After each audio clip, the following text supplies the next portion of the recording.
Polisi menggelar prarekonstruksi kasus pembunuhan ibu dan anak di rumah korban di Subang, Jawa Barat. Yosef, suami korban dan istri kedua Yosef, serta 3 lainnya ditetapkan sebagai tersangka. Namun istri kedua Yosef membantah terlibat pembunuhan ini.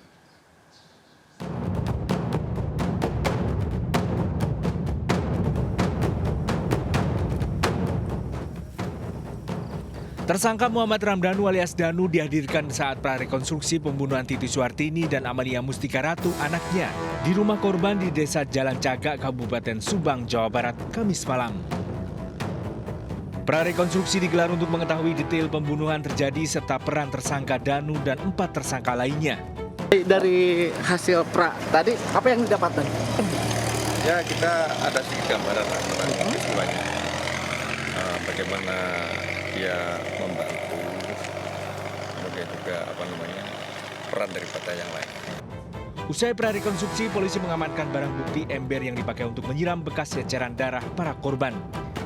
Dalam kasus ini, setelah 2 tahun, polisi akhirnya menetapkan 5 tersangka, termasuk Yosef, suami Tuti yang juga ayah dari Amalia serta istri kedua Yosef, Mimin Mintarsi.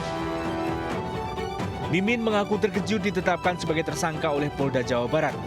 Mimin bahkan mengaku tidak mengenal tersangka Danu yang merupakan keponakan Tuti. Sangat shock dengan kejadian kayak kemarin, padahal saya dan anak-anak itu tidak ada keterlibatan dalam kasus ini. Bahkan kami di sini nggak ada kenal sama Danu. Tahu Danu itu waktu pas Danu di TKP digigit anjing, itu aja. Tahu waktu itu. Meski berstatus sebagai tersangka, Mimin dan kedua anaknya hanya diberlakukan wajib lapor seminggu 2 kali oleh Polda Jawa Barat. Sementara itu, Yoris Raja Amalullah, kakak kandung Amalia yang juga anak Tuti Suhartini, mengaku kecewa mengetahui keluarganya terlibat pembunuhan keji ini. Saya harapkan itu kan dari luar ya, tapi ya ini dari keluarga.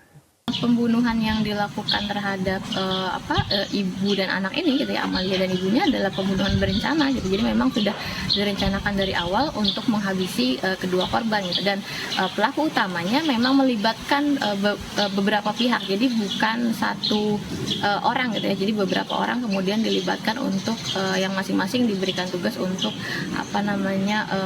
berperan dalam kejahatan ini gitu ya. Ada yang kemudian menghilangkan barang bukti misalnya, ada yang kemudian menjaga misalnya, dan lain sebagainya.